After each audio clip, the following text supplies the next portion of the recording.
You know, it's reminiscent of the ravings of Adolf Hitler. But it wasn't from distant past that we hear it. It's just recently, like the last couple of days, the supreme leader of Iran, he said Israel will be gone within 25 years. What is he talking about? And that comes as President Obama's about to get his nuclear deal. But guess what? Only 25% of the American people favor it. 75%, one way or the other, are suspicious of that deal. He doesn't have a majority in Congress. What kind of a treaty is he asking for? And who else in the Democratic Party is going to go down in defeat because they are supporting this monstrous giveaway of sovereignty? Wendy. Republican presidential candidates took to Capitol Hill to warn that the deal would be catastrophic and lead to more terrorism from Iran. Jennifer Wishon has the story from the White House. Members of Congress are debating what many consider the most important vote of their careers. The deal President Obama struck with Iran to curb its nuclear program has also spread into the 2016 presidential campaign. Nobody is going to mess with us. In a rare move, GOP hopefuls Ted Cruz and Donald Trump joined forces on Capitol Hill to fight the deal. This Iranian nuclear deal is catastrophic. The deal gives Iran hundreds of billions of dollars in relief from economic sanctions. Cruz says lawmakers who support it will have blood on their hands. The Obama administration will become, quite literally, the world's leading financier of radical Islamic terrorism. In his own unique way, Trump kept his remarks more general. We are led by very, very stupid people. Very stupid people. He agreed with Cruz that the nuclear deal should have included freedom for Americans, such as Pastor Saeed Abedini, jailed in Iran. If I win the presidency, I guarantee you that those 4 prisoners are back in our country before I ever take office. Iran is beating its chest this week. Ayatollah Khamenei predicting Israel will cease to exist in 25 years. He also says Iran is done negotiating with the great Satan, the United States. The big Iranian nation ousted this great Satan, he said. In a major victory for President Obama, more than enough senators have announced they'll support the deal. Still, opponents of the plan have launched a major lobbying campaign this week in hopes of changing minds. The vast majority of Americans are convinced the deal is bad. A new poll shows just 21% approve of it. A deal is when you get something in return. We got nothing in return. They think they have to make something awful happen to bring the 12th Imam to save the Muslim world. A nuclear bomb would be a great way to get that started, and we're afraid that's exactly what they're up to. Presidential candidates from both parties promise to be tough on Iran. We should anticipate that Iran will test the next president. They'll want to see how far they can bend the rules. That won't work if I'm in the White House. While many Democrats are lining up with the Obama administration, several high-profile lawmakers like New York Senator Chuck Schumer are voting no. If Iran's true intent is to get a nuclear weapon, under this agreement, it must simply exercise patience, Schumer says. The Senate has until next Thursday to take action on the deal. In an interesting twist, they're off Monday and Tuesday for Rosh Hashanah, the Jewish New Year.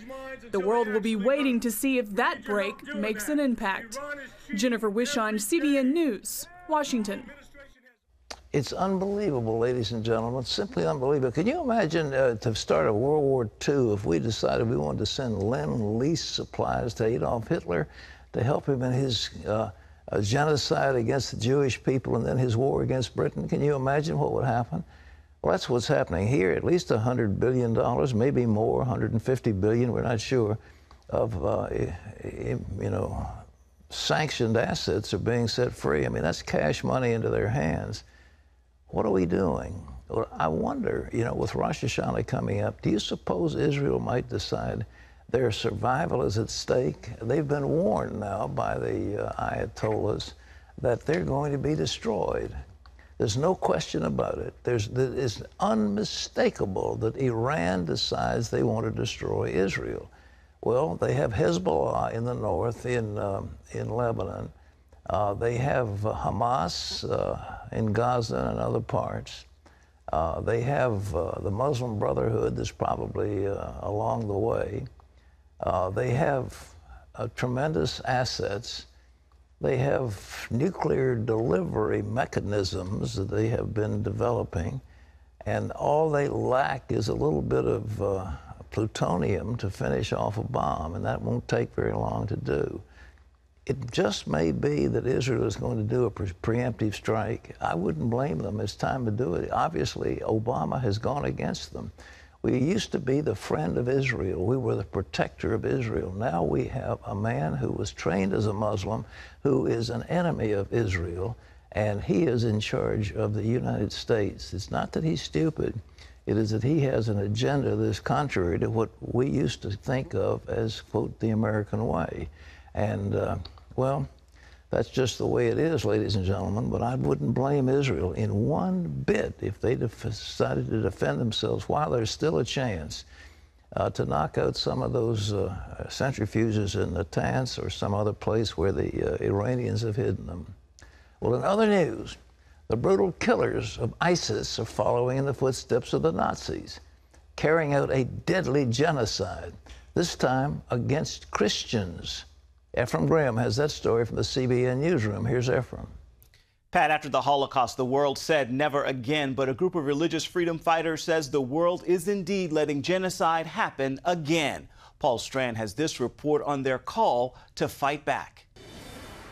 ISIS really is wiping out Christians in entire regions in the Middle East and Persian Gulf. Former Congressman Frank Wolf has seen the evidence himself. In 2003, there were 1.5 million Christians in Iraq. Now the number is 300,000.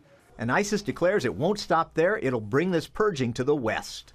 America and its allies are tired of war after years of fighting in Iraq and Afghanistan. But that doesn't mean that the genocidal killers of ISIS are going to give the civilized world a pass. The head of Genocide Watch points out that Europe's pacifism has done nothing but get it a huge refugee crisis that probably won't end till ISIS is defeated. NATO simply hasn't stepped up to the plate on this. The result? All of the refugees that are now flooding into Europe. The chair of the U.S. Commission on International Religious Freedom wants military action, but says the bigger, longer fight is to win hearts and minds away from the ideology of ISIS. What is it that is attracting young people from Western countries, young people from relatively fortunate circumstances, to join a group that to most of us embodies pure evil? She said countries need to see a better way. We have to win the battle of ideas, and that, in our view at USERF, really does revolve around somehow embedding into these societies religious freedom as a valued principle. They should be put on trial. Professor Stanton advocates dragging ISIS before the International Criminal Court, as much to ruin its reputation and appeal as to actually prosecute it. Take them down ideologically, because the reason why ISIS is attractive to young men and women around the world is the same reason communism was. It is a utopian, millennialist ideology. The group in defense of Christians put this gathering together. Its Ninar Keiruz is positive ISIS can be defeated. We believe that this can be stopped. It just needs action more than words. Paul Strand, CBN News, the National Press Club. The U.S. is warning Russia to back off in Syria. The concern, Russia's growing military buildup there could lead to more violence and chaos in the country's 4-year-old civil war. Heather Sells has that story. On Wednesday, Secretary of State John Kerry called the Russian foreign minister for the second time in 5 days. The message, U.S. concern over reports of Russia's growing military buildup in Syria. One U.S. official told the Associated Press that the U.S. has seen the Russians fly a variety of military assets into Latakia, a Syrian coastal city on the Mediterranean. It's believed that the Russians are planning some sort of air operation. But Russia says the West has a, quote, strange hysteria over its activities in Syria, saying that Moscow has supplied weapons and military advisors to the country for years. Russian President Vladimir Putin has long said that his arms sales to Syria are just part of international efforts to combat the Islamic State. That's what makes the situation complicated. Both Moscow and Washington oppose ISIS, but the U.S. also wants to see new leadership in Syria, while Russia's military buildup there could allow Syrian dictator Bashar al-Assad to continue his lock on power. Meanwhile, the world must grapple with the massive Syrian refugee crisis, where more than 4 million have fled in just 3 years. The conflict is a colossal tragedy for Syria and a shameful symbol of international divisions. History's judgment will be harsh. President Obama's critics have called for a more forceful military response in Syria and accuse him of, quote, leading from behind.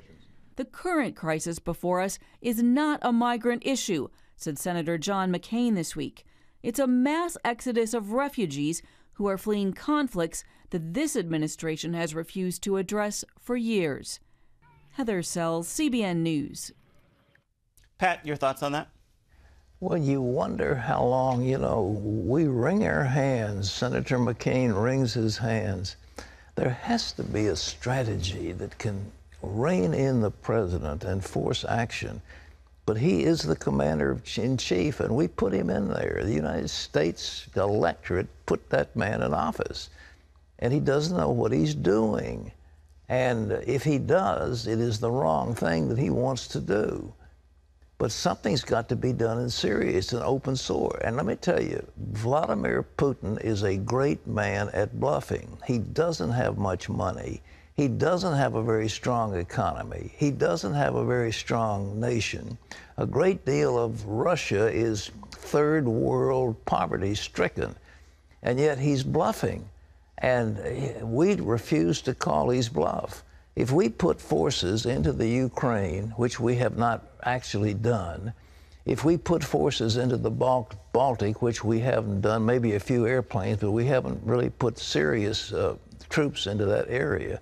If we put support into Syria, and if we, honest to goodness, back the Kurds against ISIS, we would see the whole situation change, and it wouldn't cost a great deal, but it has to be done.